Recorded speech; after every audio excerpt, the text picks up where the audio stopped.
Hello नमस्कार मेरे प्यारे बच्चों, सभी का स्वागत करता हूं मैं बीएससी प्रो क्लासेस में। बच्चों, आज के इस टॉपिक में अपन बात करेंगे एनवेलोप की। बिल्कुल बेसिक टू हाई लेवल की बात करेंगे। और एनवेलोप को कैसे निकाला जाता है, एनवेलोप पे होता क्या है। ठीक है, आप ड्राइव तो कर लोगे, लेकिन एनवेलोप क्या होता है इसके बारे में आज अपन चर्चा करेंगे। आपको यहां पर ऊपर दिख रहा है एनवेलोप। ठीक है, और जो भी बच्चे इस लेक्चर को YouTube पर देख रहे हैं, तो मैं उनको बताना चाहूंगा, लेक्चर को एंजॉय करो। अगर आपको लेक्चर अच्छा लग रहा है और कैलकुलस के जितने भी टॉपिक्स हैं, अगर वो सारे आपको सही तरीके से पढ़ने हैं डीप में विथ PDF, तो आप BSC प्रो क्लासेस एप्लीकेशन को डाउनलोड कर सकते हो प्ले स्टोर से। ठीक है भाई, चलिए बेटा, देखो बात ऐसी है कि जो हमारे पास ये एनवलप दिया गया है, इस एनवलप में सबसे पहले अपन चर्चा करते हैं कि भैया आपका एनवलप होता क्या है। बिल्कुल डिटेल लेक्चर होने वाला है, आराम आराम से हर एक चीज को समझेंगे अपन। ठीक है, चलो। जैसे कि यहां पर एक बेसिक आइडिया, हेडिंग है वक्रों का कुल, फैमिली ऑफ कर्व्स। बेसिक यहां पर एक आइडिया है, मूल विचार क्या कहता है कि निर्देशांक ज्यामिति हमें यह बताती है कि y is equal to M X plus under root A square M square plus B square, M के प्रत्येक मान के लिए दीर्घवृत्त, ये रहा आपका दीर्घवृत्त, X square upon A square equal plus में Y square upon B square equal to 1 को स्पर्श करती है। और एम के भिन्न भिन्न मानों को लेने पर यहां पर अलग अलग स्पर्श रेखाएं प्राप्त होती हैं। सेम चीज यहां पर आप पढ़ लीजिए। यहां पर आप कह रहे हो कि भैया एम मेरे पास में क्या है, पैरामीटर है, प्राचल है मेरे पास। ठीक है, इंग्लिश मीडियम वाले बच्चे देख लो भैया, आपके पास एक कर्व है y equal to M X plus में under root A square M square plus में बी स्क्वायर, और उससे आपको एलिप्स मिल रहा है, दीर्घवृत्त मिल रहा है, जहां पर आप कह रहे हो कि m हमारे पास पैरामीटर है। आपने डेफिनेशन को पढ़ा, बेसिक रूल्स को मतलब यहां पर अपन ने देखा, समझ में कुछ नहीं आया। बच्चे कहेंगे सर हमें इससे बिल्कुल भी आइडिया नहीं लग रहा है कि एनवलप एक्चुअली में होता क्या है। अब मैंने कहा भाई समझाना पड़ेगा, आ जाओ। अब सब बच्चे बोर्ड पर देखेंगे, एकदम एक एक चीज को मैं यहां पर आपको बताने वाला हूं। ध्यान से सुनिएगा सारे बच्चे, मजा आने वाला है, देखिएगा भाई। यहां पे अपन बात कर रहे हैं अपने एनवलप, और हमने कहा आपसे कि अगर हमारे पास कोई कर्व है, कैसा, y is equal to M X plus में under root A square M plus में बी स्क्वायर, और इसने कहा बकायदा, उस डेफिनेशन से हमें पता लगा, उसने बताया कि हमारे पास ये जो m है और ये जो m यहां पर दिख रहा है, ये क्या है, प्राचल है।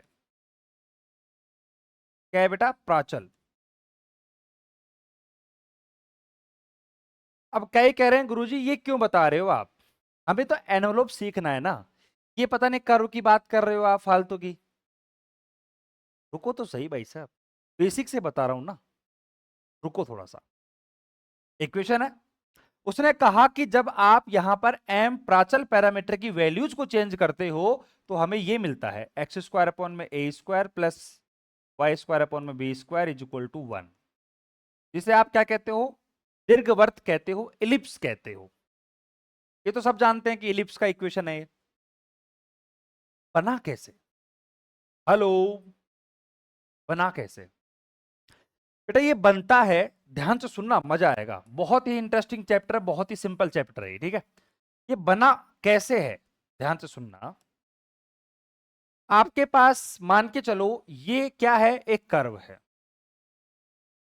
और इस कर्व को ध्यान से देखोगे तो यहां पर m एक प्राचल पैरामीटर है। पैरामीटर से हम समझते हैं, हमने सुना भी है कि हम उसकी वैल्यू को चेंज कर सकते हैं।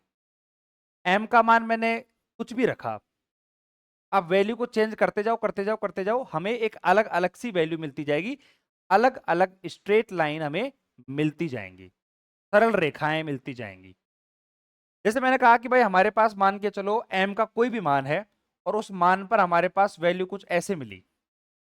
फिर मान लो कि हमारे पास m की वैल्यू कुछ और रखी हमने तो कुछ ऐसी मिली। m का मान फिर हमने चेंज किया, फिर हमारे पास कुछ वैल्यू ऐसी मिलेगी। इस तरीके से हमने अपनी m की वैल्यूज को चेंज करते गए करते गए करते गए करते गए करते गए, और आप देखोगे कि कुछ इस प्रकार की स्ट्रक्चर हमें यहां पर देखने को मिली, कुछ इस तरीके की स्ट्रक्चर। क्योंकि थोड़ा बहुत मैंने कोशिश करी है कि ये आपके एलिप्स को दिखाए, दीर्घवृत्त को दिखाए, ठीक है। हालांकि थोड़ी शेप और आप थोड़ा सा इसको एक्सटेंड कर सकते हो ताकि अपनी जो एलिप्स है, दीर्घवृत्त है, उसकी प्रॉपर स्ट्रक्चर बन जाए।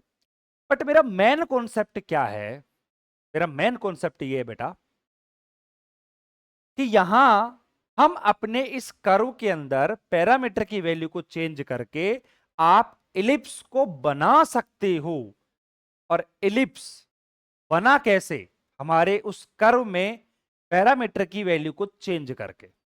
अब सेम चीज बेटा आप यहां पर मान लो मेरे से कहो कि बेटा यहां पर mx प्लस सी, आपने कहा कि भैया हमारे पास एक स्ट्रेट लाइन की समीकरण होती है mx plus c, y is equal to mx plus c. अब स्ट्रेट लाइन जो है इसमें अगर मैं अपने m की वैल्यू को चेंज करता जाऊं, ठीक है, और चेंज करते करते वही सेम स्ट्रक्चर सी जैसे मैंने अभी आपको बना के दिखाई थी, उसी तरीके से मान लो हमने यहां पर स्ट्रक्चर को बनाया, ठीक है, और इस तरीके से हमने देखा और यहां पर हमने क्या कर दिया, एक स्ट्रक्चर बना दी। अब ये देखो, ये उससे थोड़ी सी आपको थोड़ी अलग लगेगी, थोड़ी बहुत, जबकि ये प्रॉपर आपको क्या लिख रहा है, एक सर्किल दिख रहा है, एक वृत्त नजर आ रहा है। हेलो, ये मेरी बात क्लियर है?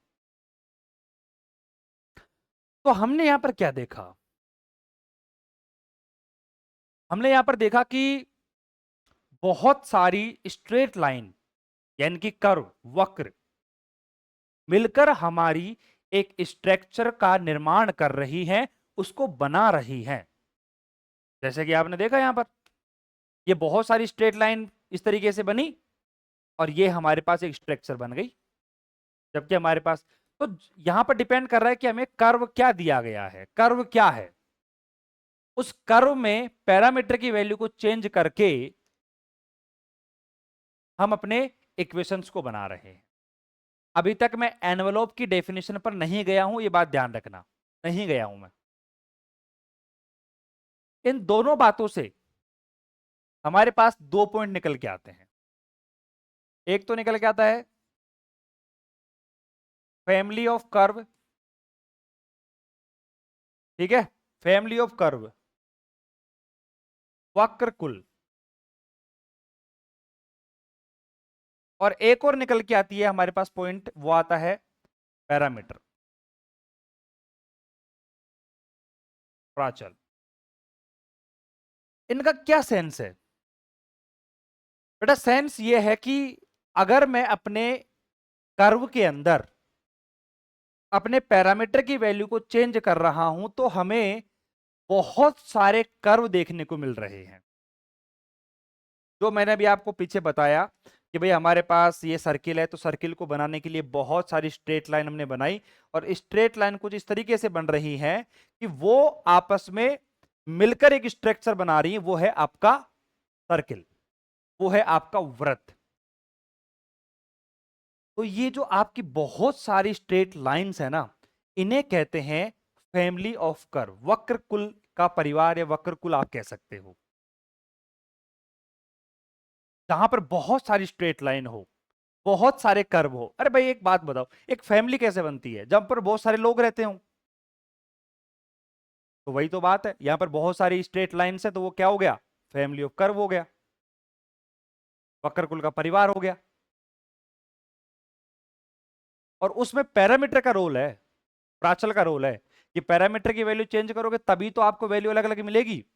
एक स्ट्रेट लाइन दूसरी तीसरी कैसे मिलेगी? जब आप m की वैल्यू को चेंज करते जाओगे तभी तो आपको अलग अलग वैल्यू मिलेगी।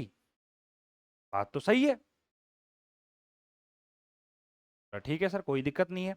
तो आपको यहां पर ये दो बातें बिल्कुल क्लियर होनी चाहिए कि what is the family of curve. And what is the parameter. प्राचर क्या है और वक्र कुल का परिवार क्या है, दो बातें क्लियर हो गई हैं। आगे बढ़ सकते हैं हम, आगे बढ़ते हैं। एक एक करके सारी बातें बताऊंगा, बेसिक लेक्चर है, ठीक है। तो यहां पर जो ये बातें लिखी हुई थी, क्या अब आपको समझ में आई? ये जो आपका बेसिक आइडिया, मूल विचार, जहां पर हम अपने एनवलोप को पढ़ने से पहले पढ़ रहे हैं, ये क्यों बताया गया है, आपको पता चल गया? क्लियर होगी? अब इसके आगे बढ़ते हैं, ठीक है। अब यहां पर इस चीज को थोड़ा सा इग्नोर कर दो आप, है ना। इग्नोर करके, जैसे मैंने अभी आपको यहां पर बताया, जैसे कि बहुत सारी लाइंस हैं, तो स्ट्रेट लाइंस मिलकर आपके सर्किल को बना रही हैं इस तरीके से। ये मेरी बात समझ में आ रही है? ठीक है। अब देखो, यहां पर थोड़ा सा हम आगे बढ़ते हैं। यह है आपके पास में एनवलप की परिभाषा। एग्जाम के अंदर काफी बार पूछी जाती है कि what is the envelope, envelope को परिभाषित करो। तो हमारे पास में एनवलप की परिभाषा आपके सामने आ चुकी है, और इस एनवलप की परिभाषा को मैं एक बार आपके सामने रीड करूंगा। मैं देखता हूं कि आपको कितनी बातें समझ में आती हैं, फिर मैं बैठा हूं आपके लिए। आ जाओ, क्या बोल रहा है ये?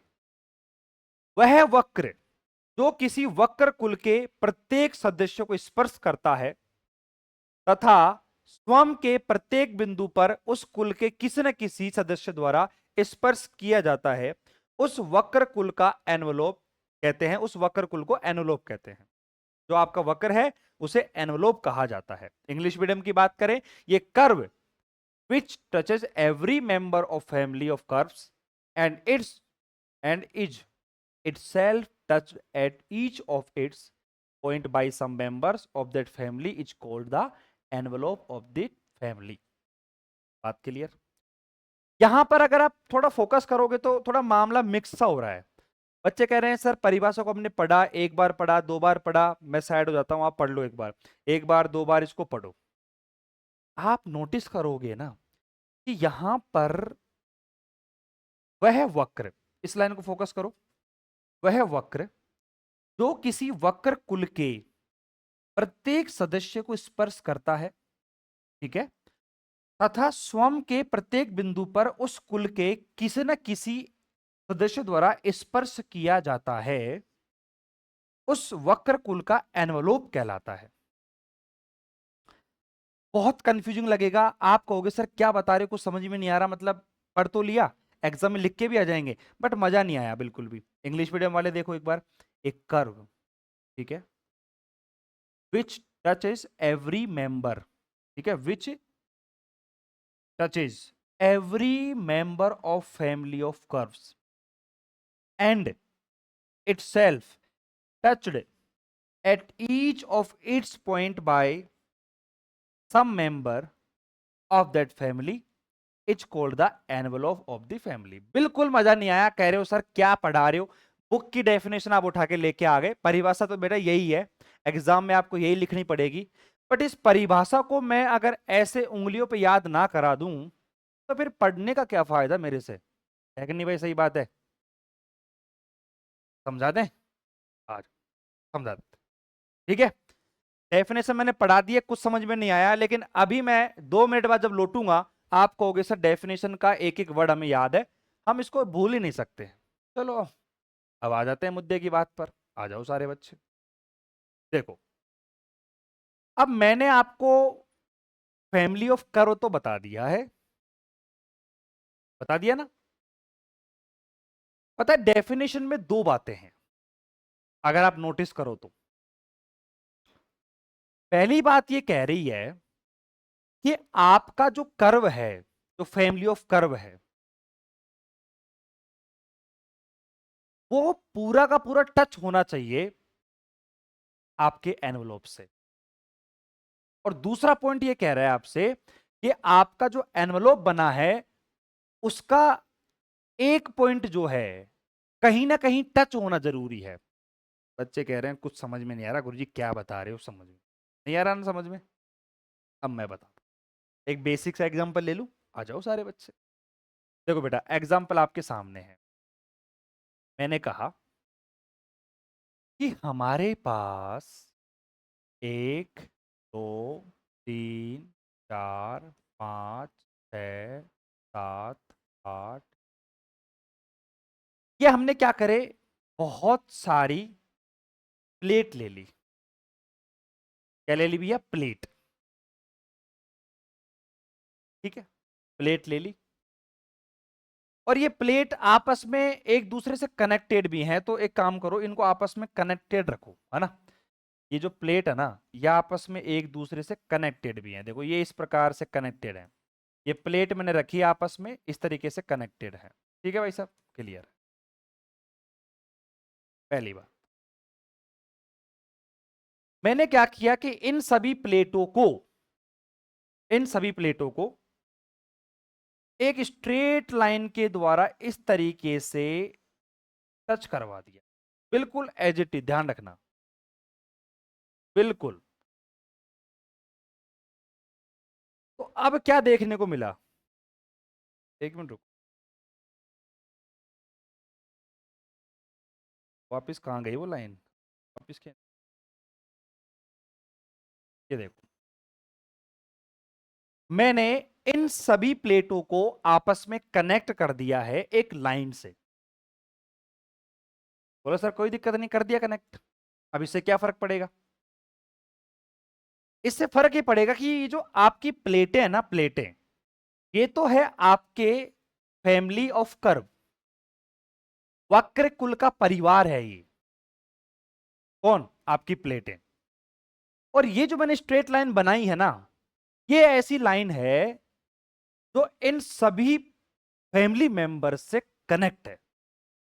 पहली बात, जो डेफिनेशन की पहली बात थी ना, कि जो आपका ये एनवलोप है, मतलब जैसे ये जो ब्लैक कलर की लाइन मैंने बनाई है ना, ये क्या है, एक एनवलोप है। ठीक है, ये ब्लैक कलर की लाइन एक एनवलोप है जो कि सभी प्लेटों को टच कर रही है आपस में, जितनी भी प्लेटें रखी हुई हैं।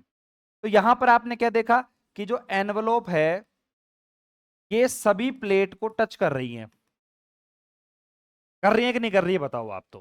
कर रही है ना, सभी प्लेटों को टच कर रही है, बिल्कुल कर रही है भाई साहब। ठीक है, अब जो दूसरा पॉइंट है ना, वो सबसे इंटरेस्टिंग है। इसमें क्या कर रहे हैं पता है अपन, मान के चलो मैं यहां से स्टार्ट हुआ, चलता गया चलता गया चलता गया चलता गया चलता गया, यहां पे रुक गया, मैं इस जगह पे रुक गया। मैंने कहा कि यार बहुत सारी प्लेटें हैं, मैं यहां पर रुक जाता हूं। और मैंने रुक के देखा, हेलो हेलो, मैंने रुक के देखा कि यहां पे एक प्लेट नीचे रखी हुई है, एक प्लेट नीचे रखी हुई है। तो पता है इसका मतलब क्या निकला, कि जो आपका एनवलोप है ना, एनवलोप है, वो किसी न किसी एक मेंबर से टच जरूर है इस पॉइंट पर।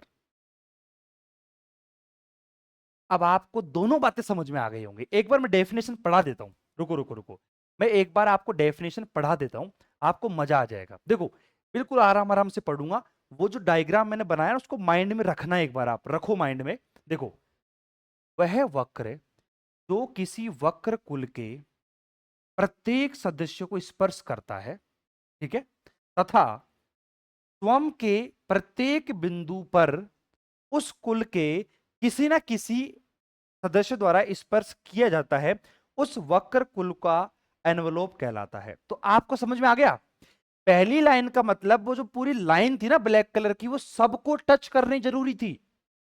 बोला करा दी, हाँ भाई गुरुजी करवा दी, उसको तो टच हमने करवा दिया।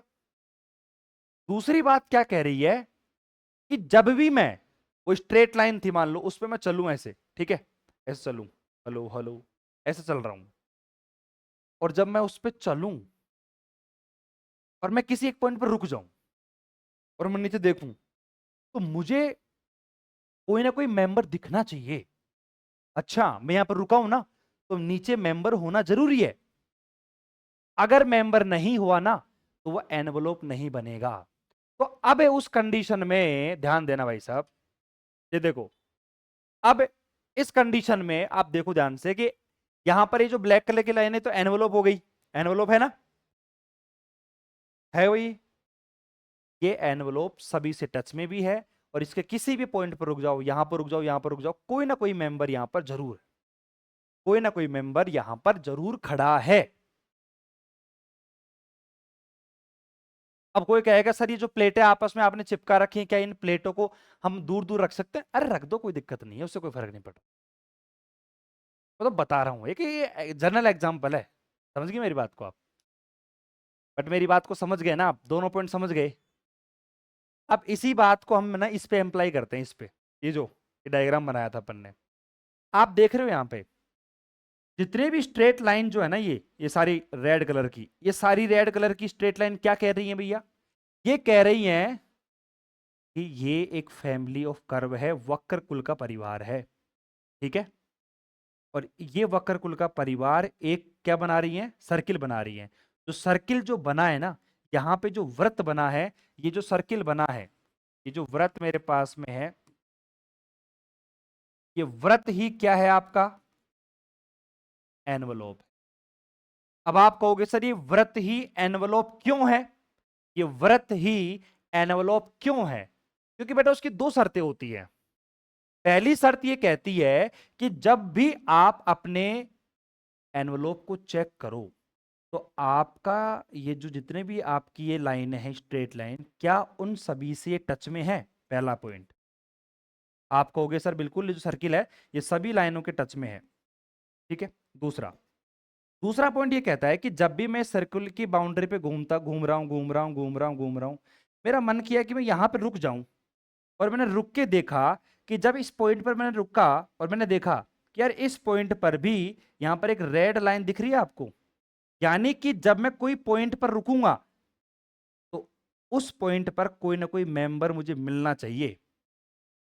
मैं घर पे गया तो घर खाली नहीं होना चाहिए, उस घर में कोई ना कोई मेंबर मिलना चाहिए मुझे, ठीक है, मेरे स्वागत के लिए। तो वो मेंबर है कि नहीं है? है। तो ये एनवलोप है। बस मैं कह रहा हूं ना, आज के बाद आपको एनवलप की डेफिनेशन में कोई दिक्कत, सही बता रहा हूं, मैंने जब खुद ने पहली बार एनवलप की डेफिनेशन पढ़ी थी ना, आधी अधूरी समझ में आई थी, समझ में नहीं आई थी, सही बता रहा हूं। क्योंकि जो हमारे टीचर्स थे उन्होंने बहुत अच्छा पढ़ाया, पर पता नहीं मेरे को खुद को ही समझ में नहीं आया, ठीक है? बट मुझे लगता है कि जब मैंने खुद ने प्रॉब्लम फेस करी, वो शायद अब आपको नहीं करनी पड़ रही होगी। मैंने एकदम बिल्कुल खोल के बता दिया, एकदम डिटेल से, ठीक है? तो अब चले वापिस डेफिनेशन पे चले, आ जाओ। तो ये डेफिनेशन मेरे पास में है, आप क्लियर देख लो, दोनों को पढ़ लो आराम से, कोई दिक्कत नहीं है, ठीक है? इंग्लिश मीडियम वाले, हिंदी मीडियम वाले, एक बार डेफिनेशन को पढ़ोगे तुरंत समझ में आ जाओगे कि ये कहना क्या चाहती है डेफिनेशन। क्लियर भाई साहब? हेलो, चलो ठीक। अब उसके बाद बेटा ये हमारे पास एक दूसरा पॉइंट है। अब ये डेफिनेशन जो है ना, ये डेफिनेशन बहुत सिंपल है, इसमें कुछ नहीं है। ये क्या कह रहा है पता है? एक बार पढ़ दूं आपके सामने, आ जाओ। ये डेफिनेशन कह रही है कि यदि हमारे पास f of x y alpha बराबर जीरो कोई वक्र कुल है, और f of x y alpha बराबर जीरो तथा f x comma Y comma alpha plus delta alpha बराबर जीरो का प्रतिच्छेद बिंदु P1 इस प्रकार होता है कि delta alpha tends to zero पर किसी न किसी निश्चित बिंदु P की ओर अग्रसर होता है, तो अल्फा के अचर मानों के लिए P का जो बिंदु पथ है, जो लोकस है, उस कुल का एनवलोप कहलाता है, ठीक है? अब पता है इस बात का सेंस क्या है? यहां पर कोई बात नहीं हो रही है, केवल एक बात हो रही है कि अगर मान लो मेरे पास में आपके पास ये एफ ऑफ क्या है, एफ ऑफ मेरे पास में X comma Y comma alpha बराबर में जीरो, ये एक कर्व है मेरे पास में, ठीक है? और मैंने मान के चलो इस कर्व से हमने एक स्ट्रक्चर बनाई, ध्यान सुनना, इस कर्व से मान लो मैंने एक स्ट्रक्चर बना दी, ये बन गई एक स्ट्रेट लाइन बन गई, सपोज दैट, इस कर्व से, ठीक है? अब मैंने क्या करा कि इस कर्व के अंदर थोड़ा सा चेंज किया, X comma Y comma alpha plus में डेल्टा अल्फा बराबर में जीरो। अब आप क्या देख रहे हो कि मैंने अपने इस अल्फा के अंदर, अल्फा क्या है? पैरामीटर, इस पैरामीटर में थोड़ा सा चेंज किया। अरे तो भाई पैरामीटर में जब आप थोड़ा सा चेंज करोगे तभी तो कोई दूसरी लाइन मिलेगी आपको। भाई एक बात बताओ, अभी हमने सर्किल बनाया था, एक लाइन, उसके पैरामीटर में कुछ चेंज किया, दूसरी लाइन, उसके पैरामीटर में कुछ चेंज किया, फिर उसके पैरामीटर में कुछ चेंज किया, फिर इस पैरामीटर में चेंज किया, फिर ऐसे किया, फिर ऐसे किया, भाई तभी तो आपके पास यहां पर ये सर्किल बना था। ठीक है, इसको सही कर देना, इसको ठीक है, बात क्लियर। तो अब ये जो बीच की स्ट्रक्चर आपकी निकल के आई मान लो, तो यही तो सर्किल है।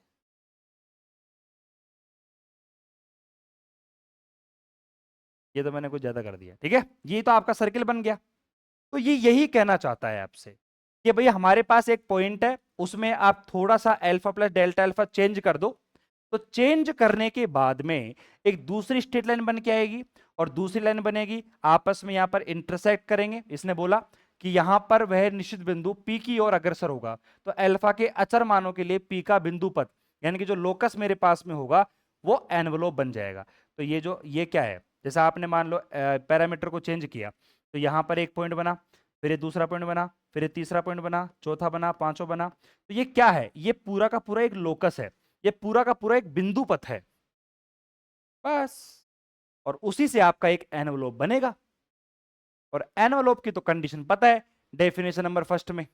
तो ये जो परिभाषा लिखी हुई है ना, ये थोड़ी सी मैथमेटिकल लिखी हुई है कि भाई हमारे पास में ये कर्व है, इस कर्व में हमने पैरामीटर में चेंज किया, तो पैरामीटर में तो चेंज किया है, देखो अल्फा प्लस में डेल्टा अल्फा, पैरामीटर में चेंज है, बस खत्म बात। ये इसकी सेकंड डेफिनेशन है। एनवलोप की दोनों परिभाषाओं में मुझे लगता है कि आपको कोई भी परेशानी नहीं होनी चाहिए। अब अगर परिभाषा समझ में आ गई ना, मैं सही बता रहा हूं, इसकी परिभाषा ही आपको ऐसी टेढ़ी लग रही है, बाकी इस पूरे चैप्टर के जितने भी क्वेश्चंस है ना, आप कहोगे सर क्या है, बिल्कुल हलवा है, एकदम हलवा क्वेश्चन है, मजा आ जाएगा। अब इसके आगे का बेसिक बिल्कुल सिंपल है, अब देखना एक बार ध्यान से। इसकी परिभाषा समझ में आ गई ना, ठीक है, परिभाषा आ गई समझ में। अब उसके बाद में एनवलोप ज्ञात करने की विधि। एनवलोप ज्ञात करना बहुत इजी है, और यही आपके एग्जाम के अंदर 8 नंबर 10 नंबर 4 नंबर में सवाल बनेगा, एनवलोप को फाइंड कैसे करते हैं। ऐसे क्वेश्चन आएंगे आपके पास, बहुत सारे कर्व आएंगे, तो उन कर्व को आपको एनवलोप निकालना है उनके लिए, ठीक है, बात समझ में आ गई। तो सबसे पहले हमारे पास जो स्टेप, यानी कि हमारे पास पहली विधि आती है, फर्स्ट मेथड आता है हमारे पास में, वो ये आता है कि भाई आपके पास जो भी कोई कर्व दे रखा होगा, उस कर्व को लिख लो ऐसे कैसे, ठीक है। अब मान के चलो उस कर्व के पास में कोई पड़ोसी कर्व भी होगा, जैसे मान लो कि हमारे पास ये कर्व है दूसरा वाला, ये हमारे पास दूसरा कर्व मिल गया, ठीक है। अब उसके बाद में आपने क्या किया, जो इक्वेशन फर्स्ट है और सेकंड है, उनको भैया आपस में माइनस कर दो। जैसे हमारे पास में ये परिवर्तन वाला पॉइंट है, ये नॉर्मल पुराना वाला पॉइंट है, ठीक है, माइनस कर दिया। उसमें आपने डेल्टा अल्फा का भाग लगा दिया। भाग लगाने के बाद में पता है, ये तो पूरा का पूरा क्या है, एक डेफिनेशन है। जो बच्चा पीछे पार्शियल डेरिवेटिव आंशिक अवकलन का चैप्टर पढ़ के आया है, उसको पता होगा ये डेफिनेशन क्या बनाई है अपन ने, लिमिट की फॉर्म में अपन ने डेफिनेशन बनाई। ये पूरा का पूरा क्या है, आपने कहा कि एफ का अल्फा के रेस्पेक्ट में पार्शियल डेरिवेटिव का फॉर्मूला है, ये पूरा का पूरा।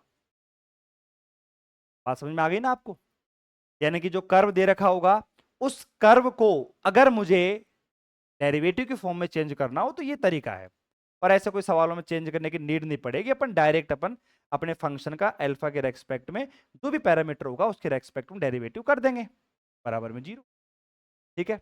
तो कहने का मतलब क्या है, ध्यान से सुनना। आपके पास जो पहला मेथड है वो ये कहता है, भैया आपके पास जो भी कोई कर्व दे रखा होगा, जैसे कि हमारे पास मान लो कि ये कर्व है स्टेप नंबर फर्स्ट में, ठीक है, इस कर्व का आपको डेरिवेटिव करना है अपने पैरामीटर के रेस्पेक्ट में। ये तो आपका स्टेप नंबर फर्स्ट है, और ये आपका स्टेप नंबर सेकंड है। कर्व दे रखा होगा, उसका डेरिवेटिव कर देना, आपको एक इक्वेशन दो इक्वेशन मिल गई। इन दोनों इक्वेशंस को सोल्व करके आपको क्या करना है, जो पैरामीटर होगा उसको एलिमिनेट करना है, हटाना है। हेलो, हटाना है, हटा दिया, बस हट गया तो काम हो गया। अब आप देख सकते हो कि यहां पर मेरे पास एक्स और वाई है, एक्स वाई और अल्फा। अगर मैंने अल्फा को हटा दिया, अपने अल्फा को विलोपित कर दिया, एलिमिनेट कर दिया, तो बचेगा कौन, एक्स और वाई बचेगा। एक्स और वाई के बीच में जो भी रिलेशन बचेगा वही एनवलोप कहलाएगा। अब एक बात बताऊं, इतना टेंशन मत लो, जब मैं इसके क्वेश्चंस करवाऊंगा ना आपको, जब मैं इसके सवाल करवाऊंगा तो आपको मजा आएगा, ये बातें रिकॉल होंगी, अभी केवल सुनो बस। सुनो समझो, पहला लेक्चर है बेसिक है, पहले कभी एनवेलोप पढ़ा नहीं है तो फिर आपको समझ में भी नहीं आएगा। बेसिक कॉन्सेप्ट्स को समझो, ये कहना क्या चाहता है, इनको समझ के फिर इसको अप्लाई करेंगे। अभी मैं करके दिखाऊंगा एक सवाल, आपको भी मजा आ गया। आगे बढ़े, तो पहला मेथड समझ में आ गया, केवल 2 स्टेप है। कर्व दे रखा है, उसका डेरिवेटिव करो, अल्फा को विलोपित कर दो, एलिमिनेट कर दो। 10th क्लास में आपके पास 2 इक्वेशन होती थी, आपने कहा कि भाई ए और बी का मान निकालो, तो कैसे निकालते थे? इक्वेशंस को आपस में मल्टीप्लाई, क्रॉस मल्टीप्लाई, जो भी कर कर आके वही तो करते थे, याद करो 10th क्लास में। ग्राफ मेथड है, वैल्यू निकालते थे ए और बी की, वही है। ठीक है, चलो आगे बढ़ते हैं। अब यहां पर यदि प्रश्न में वक्र का समीकरण नहीं दिया गया हो, जैसे मान लो अब ये कोई कंडीशन है, एक टिप्पणी है, नोट है, ये क्या कह रहा है कि अगर आपको मान लो किसी भी क्वेश्चन को थोड़ा घुमाने के लिए एग्जामिनर आपको क्या करे कि आपको कर्व का समीकरण नहीं दे, बल्कि कोई कंडीशन दे दे, ठीक है, तो पहले पता क्या करना पड़ेगा, आपको उस कंडीशन से वक्र बनाना पड़ेगा पहले। होगा कोई सवाल तो देख लेंगे, बहुत अच्छा नोट लिखा है इसने। कभी भी मान लो एग्जाम के अंदर आपको घुमाने के लिए दे दे ऐसे कि भैया आपके पास मान लो कि कोई कंडीशन दे दी और उस कंडीशन से बोल दिया कि भैया आप एक काम करो, आप पहले इससे कर्व बनाओ और फिर कर्व बना के फिर डेरिवेटिव करना है। हाँ, समझ गए मेरी बात को आप? ऐसा भी कर सकते हैं, पर बहुत सिंपल है यार, कितना पागल बनाएंगे, हमें सब कुछ आता है। ठीक है, आगे बढ़े, चलो। अब उसके बाद एक दूसरा कंडीशन, ये हमारे पास दूसरा मेथड है। अगर आपके पास मान लो कोई भी कर्व जो है, कोई वक्र है, अगर आपको द्विघात समीकरण के रूप में दे रखा हो, कैसे? क्वाड्रेटिक इक्वेशन में आपको दे रखा हो, अगर ये आपका क्वाड्रेटिक इक्वेशन में दिया गया होगा, आपका जो अल्फा है, पूरा गेम किसका है?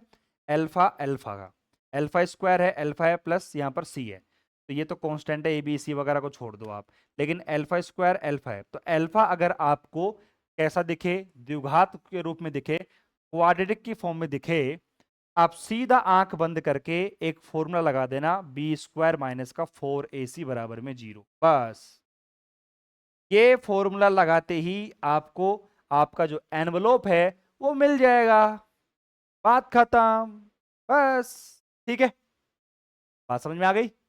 आगे बढ़ते हैं। ठीक है, अगर आप चाहो तो ये जो a alpha square b alpha plus c है, तो यहाँ पर बी स्क्वायर माइनस का 4ac क्यों लगाते हैं, उसके ऊपर भी हालांकि पूरा डिटेल्स दे रखा है कि भाई आपके पास कर्व दिया गया है, इसका आप डेरिवेटिव करोगे, यानी कि जो मैंने आपको मेथड नंबर फर्स्ट बताया है, उस मेथड नंबर फर्स्ट का यूज करके ही सेकंड वाले मेथड को बनाया गया है। जैसे आप देख सकते हो, भाई हमारे पास एक कर्व दिया गया है, इस कर्व का आपने क्या कहा था कि भैया मुझे अल्फा के रेस्पेक्ट में डेरिवेटिव कर दो, हमने कर दिया, इसका डेरिवेटिव कर दिया भैया अल्फा के रेस्पेक्ट में। ठीक है, बट यहां पर एक ध्यान देने वाली बात है, एक नोट करने वाली बात यह है कि मेरे प्यारे बच्चों, अगर आपने पार्शियल डेरिवेटिव, आंशिक अवकलन को ढंग से नहीं पढ़ा है, तो पता है आपको ये दिक्कत आएगी कि भाई साहब हमने डेरिवेटिव कैसे किए, हम यहां पर डेरिवेटिव कैसे कर रहे हैं, ये बात ध्यान रखना। ठीक है, तो इसलिए मैं आपको बता देता हूं कि यहां पर पूरे की पूरे इक्वेशन को हमने अल्फा के रेस्पेक्ट में डेरिवेटिव किया है। तो देखो डेल, ये मेरे पास में डेरिवेटिव अल्फा स्क्वायर, ठीक है, इसका हो जाएगा 2 अल्फा, ये हमारे पास ये कांस्टेंट, इसका 0 हो जाएगा, और 2a अल्फा और b मेरे पास बन गया। अब इसे क्या करो, शून्य के बराबर रख दो, क्योंकि आपने कहा, क्या कहा था, जैसे हमारे पास मेथड नंबर फर्स्ट यही कह रहा था आपसे कि भैया हमारे पास डी एफ अपॉन में डी अल्फा को 0 के बराबर कर देना। हमने कहा ठीक है कर देंगे, हमने कहा ये कर दो भैया, हमारे पास कितना आ गया, 2a अल्फा बराबर में माइनस का b, अल्फा बराबर कितना आ गया, माइनस का b अपॉन में 2a। अब यही मान जो है आप समीकरण नंबर फर्स्ट में रख दो। अब इक्वेशन फर्स्ट में आपने रखा तो देख लो भैया, ये हमारे पास बी स्क्वायर माइनस का 4ac बराबर में 0 आ गया। तो हमारे फर्स्ट वाले मेथड को ही मॉडिफाई करके बनाया गया, बट टाइम को बचाने के लिए कि जब भी आपको द्विघात की फॉर्म में दिख जाए, क्वाड्रेटिक की फॉर्म में, तो आप डायरेक्ट फॉर्मूला लगाओ बी स्क्वायर माइनस का 4ac, इतना सोचो ही मत। हमने कहा ठीक है लगा देंगे, चलो, तो आपके पास ये परिणाम निकल के आ जाता है स्पष्ट रूप से। क्लियर भाई साहब, एकदम क्लियर है, कोई प्रॉब्लम नहीं होनी चाहिए। क्या कोई प्रॉब्लम है? नहीं है। चलो आगे बढ़ते हैं, आगे बढ़ते हैं।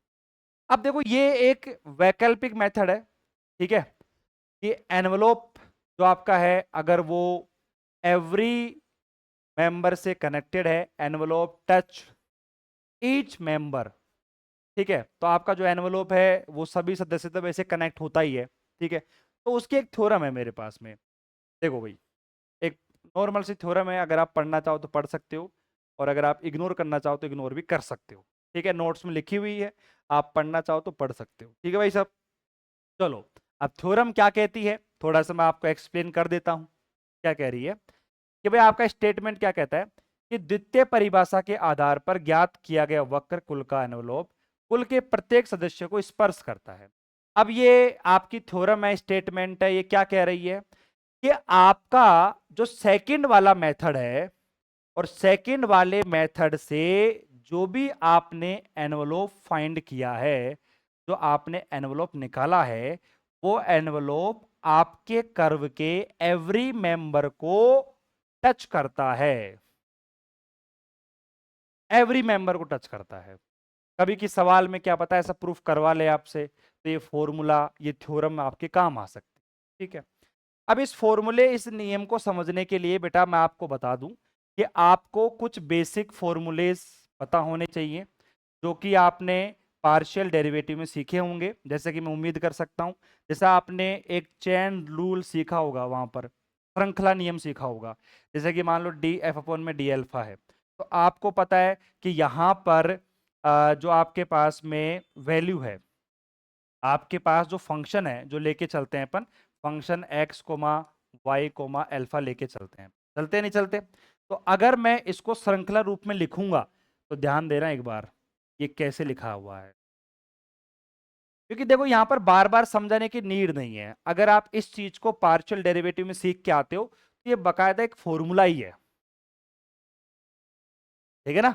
तो आपको समझ में आ गया होगा, ये फॉर्मूला आपको याद होना चाहिए, और वहां पर भी मैंने बताया था, बस यहाँ पर वैल्यू चेंज हो रही है, वहां पर कुछ और होगा, एक्स होगा वाई होगा, बट यहाँ पे अल्फा है, तो उसी फॉर्म में लिख दो इसको, ठीक है।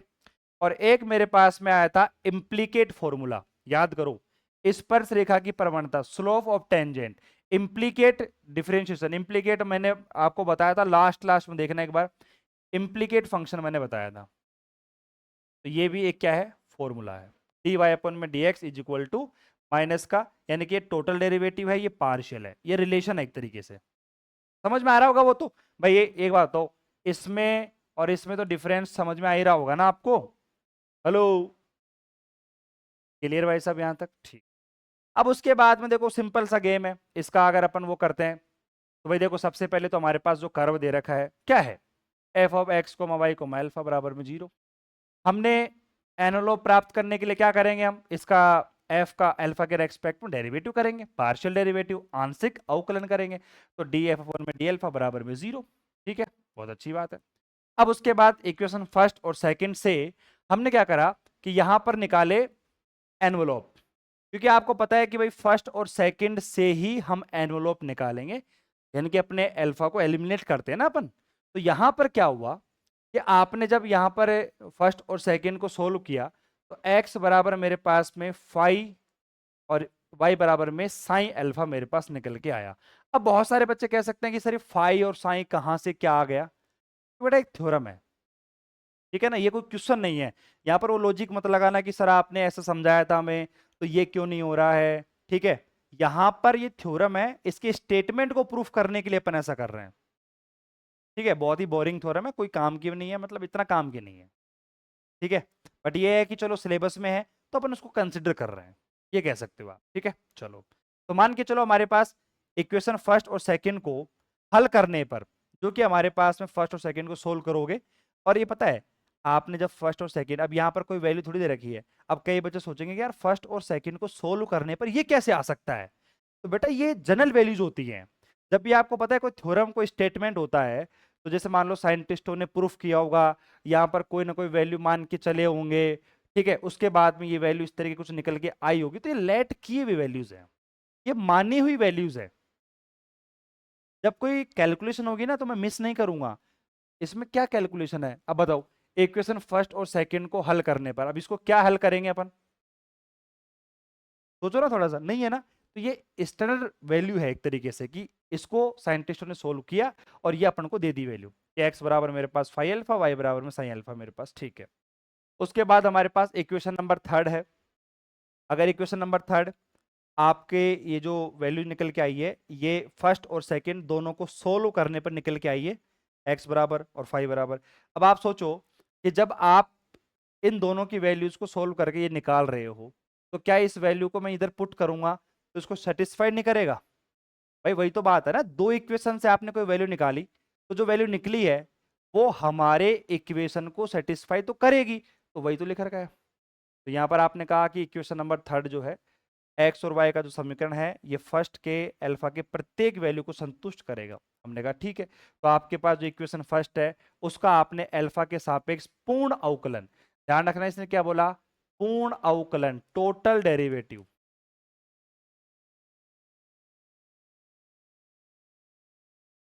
ठीक है। और टोटल डेरिवेटिव का फॉर्मूला बेटा आपको पता होना चाहिए, यही तो है वो फॉर्मूला जो ऊपर बताया, श्रृंखला नियम, चेन रूल। क्यों बताया गया वो फॉर्मूला पहले, इसीलिए बताया गया क्योंकि थ्योरम में काम आएगा, ठीक है। तो ये आपने बता दिया। उसी प्रकार हमारे पास में ये लिख दिया। अब आपको पता है कि भाई हमारे पास इक्वेशन नंबर सेकंड क्या है, डी एफ अपॉन में अल्फा बराबर में जीरो है, ठीक है। हमने कहा कि भाई हमने डी एफ अपॉन में डी अल्फा जीरो रख दिया, तो हमारे पास ये कंडीशन निकल के आ गई, ठीक है। अब समीकरण नंबर तीन से, आपके पास समीकरण नंबर जो तीन दे रखा है उसका आपने डेरिवेटिव कर दिया, जैसे x का अल्फा के रेस्पेक्ट में, y का अल्फा के रेस्पेक्ट में। तो जो आपका फाई अल्फा था, साइन अल्फा था, फाई डैश अल्फा हो गया, साइन डैश अल्फा हो गया। हमने कहा ठीक है। उसके बाद आपने इन वैल्यूज को इस प्रकार लिख दिया कि भाई हमारे पास में डी एफ अपॉन में डी एक्स प्लस में हमारे पास डी एफ अपॉन में डी वाई, ये बराबर इक्वल जीरो। इसको थोड़ा सा आप रीअरेंज कर लो, इस वाली वैल्यूज को जब आप इनको रीअरेंज करोगे तो आपके सामने ये वैल्यू आ गई। और इसको आप समीकरण नंबर फोर जो मेरे पास में इक्वेशन है, इसको थोड़ा सा और आप रीअरेंज कर लो कि भाई हमारे पास मान के चलो ये माइनस है, तो माइनस को उधर ले जाओ, तो आपके पास जो बायां पक्ष है वो हमारे पास आ गया ये, ठीक है। कुल के सदस्य पर स्पर्श रेखा की प्रवणता को दिखाता है, ये टेंजेंट को दिखाता है। प्रवणता मतलब टेंजेंट, टेंजेंट नहीं सॉरी स्लोप, प्रवणता मतलब होता है स्लोप, टेंजेंट मतलब होती है स्पर्श रेखा। स्लोप रे यार, क्या लिख रहा हूं मैं वो क्या रात को लेक्चर रिकॉर्ड कर रहा हूं ना, नींद आ रही है मेरे को, ठीक है। स्लोप, प्रवणता, ठीक है। तो ये क्या है आपका, ये जो बाएं साइड का पोर्शन है ये आपकी प्रवणता को दिखाता है, और ये जो दाएं पक्ष है आपका, ये रहा आपके पास में, तो ये दायां पक्ष आपका निकल के आ गया। एनोलोप पर उसी बिंदु की स्पर्श रेखा की प्रवणता, ये क्या है आपके टेंजेंट लाइन की स्लोप है, ये वाली वैल्यू, बस यही तो है। दोनों प्रवणताएं समान है, उभयनिष्ठ बिंदु पर स्पर्श रेखा है, तो एनोलोप जो है वो कुल के प्रत्येक सदस्यों को स्पर्श करता है। आंसर हो गया। बहुत ही सिंपल थ्योरम है, मतलब इसमें कुछ करना नहीं है, बहुत ही खत्म थ्योरम है, ठीक है। तो यानी कि एनवलोप को निकालने के हमारे पास एक तरीके से दो तरीके हैं। पहला तरीका है उसी को मॉडिफाई करके दूसरा बनाया गया है। तो एनवलोप में कुछ है माथापची, बोला सर बिल्कुल सिंपल सा पोर्शन है, बिल्कुल सिंपल सा। बाकी थ्योरम थी जो कि कोई काम की नहीं है, आप चाहो तो पढ़ सकते हो। इस थ्योरम का एक ही उद्देश्य था कि आपका जो एनवलोप है उसके टोटल मेंबर्स को टच करता है ऐसा बताओ। वो बताने के लिए हमने क्या कर दिया, आपकी जो स्लोप है, आपकी जो प्रवणता है, उनको आपस में बराबर करके दिखाना पड़ा और दिखा दिया हमने। बायां पक्ष देख लो, दायां पक्ष देख लो। क्या मेरी बात क्लियर है भाई साहब, चलो ठीक। अब हमारे पास में एक एग्जांपल है। अभी तक हमने जो एनवलप के बारे में सीखा, जो अपन ने एनवलप के बारे में सीखा, उसके लिए एक छोटा सा एग्जांपल है। क्या है एग्जांपल, मान लो कोई आदेश दे आपको, है भाई, आपके टीचर ने आपको आदेश दिया कि बेटा एक काम करो, क्या करो कि y बराबर एम एक्स प्लस में ए अपॉन एम हमारे पास कोई कर्व है, इसका एनवलोप फाइंड करके बताओ, जहां पर एम क्या है, पैरामीटर है। वही 4 नंबर 8 नंबर में इसी प्रकार के सवाल आएंगे आपके एग्जाम के अंदर। Find the envelope of family Y equal to M X plus में ए अपॉन में एम, जहां पर एम क्या है, बीइंग द पैरामीटर, एम क्या है, पैरामीटर। ठीक है भाई साहब। अब हमारी क्लास का एक होशियार बच्चा, मैंने उसको खड़ा कर दिया, मैंने कहा बेटा शाम एक बात बता कैसे करेंगे इसको सोल्व। शाम कह रहा है सर देखो अब आपने सिखाया है मैं बता सकता हूँ। मैंने कहा बताओ। बोला सर कुछ नहीं करना। क्या करोगे, पहले तो कर्व को लिखो, ठीक है, फिर उसका अल्फा के रेस्पेक्ट में डेरिवेटिव कर दो, और उसके बाद में अल्फा को रिमूव कर दो, एलिमिनेट कर दो, आंसर आ जाएगा। या फिर दूसरा तरीका ये भी कह सकते हो आप कि अगर आपके पास इक्वेशन जो है अगर वो क्वाड्रेटिक फॉर्म में है, द्विघात रूप में है, तो वो बी स्क्वायर माइनस का 4ac बराबर में 0। दो तरीके हैं हमारे पास। मैंने कहा शाम शाबाश आपने सीख लिया है, आ जाओ एक बार।